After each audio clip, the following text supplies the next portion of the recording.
మరో విషాదం చోటు చేసుకుంది. అల్లూరు జిల్లాలో ఘోర ప్రమాదం జరిగింది. చిత్తూరు జిల్లాకు చెందిన శ్రీ విఘ్నేశ్వర ట్రావెల్స్ కు చెందిన బస్సు తెల్లవారుజామున అదుపు తప్పి లోయలోకి దూసుకెళ్లింది. డీటెయిల్స్ మనకు చిరంజీవి అందిస్తారు. చిరంజీవి, చెప్పండి. ఈ ఘటనలో 9 మంది చనిపోయినట్టుగా తెలుస్తోంది, ఒక 20 మంది గాయపడ్డట్టుగా తెలుస్తోంది. ప్రస్తుతం గాయపడ్డ వాళ్ళ పరిస్థితి ఏ విధంగా ఉంది? ఎటువంటి ట్రీట్మెంట్ అందుతోంది? అక్కడ సహాయక చర్యలు కంప్లీట్ అయినట్టేనా?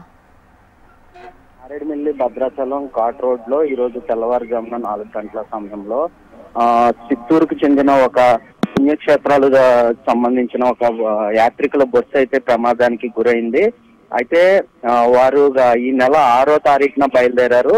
ఇటు ఉమ్మడి తూర్పు గోదావరి జిల్లాతో పాటు వివిధ ప్రాంతాల్లో పుణ్యక్షేత్రాలను అయితే దర్శించుకుని వారు భద్రాచలం ఇటు మారేడుమిల్లి మీదుగా భద్రాచలం ఘాట్ రోడ్ లో వెళ్తున్న సమయంలో తెల్లవారుజామున ఈ ప్రమాదం అయితే జరిగింది. అయితే ప్రమాదం జరిగే సమయంలో బస్సులో సుమారు 37 మంది వరకు ఉన్నారు. అందులో 35 మంది యాత్రికులు కాగా 2 బస్ డ్రైవర్లు మరియు ఎవరైతే యాత్ర కండక్ట్ చేశారో ఆయన కూడా ఉండడం జరిగింది. అయితే తెల్లవారుజామున ఇటు ఘాటీ రోడ్ లో ఒక్కసారిగా బస్సు బోల్తా పడి ఇటు లోయలోకి పడడంతో సుమారు 9 మంది అక్కడికక్కడే మృతి చెందారు. మరొక 28 మంది వరకు స్వల్ప తీవ్ర గాయాలు జరగడంతో వారిని చిత్తూరు ఏరియల్ హాస్పిటల్కి అయితే తరలించడం జరిగింది. అయితే ఇప్పటికే రాష్ట్ర ప్రభుత్వం నుంచి ఇటు హోమ్ మినిస్టర్ గాని చంద్రబాబు గాని ఇలా అందరూ కూడా ఈ ఘటనపై దిగ్భ్రాంతి వ్యక్తం చేశారు.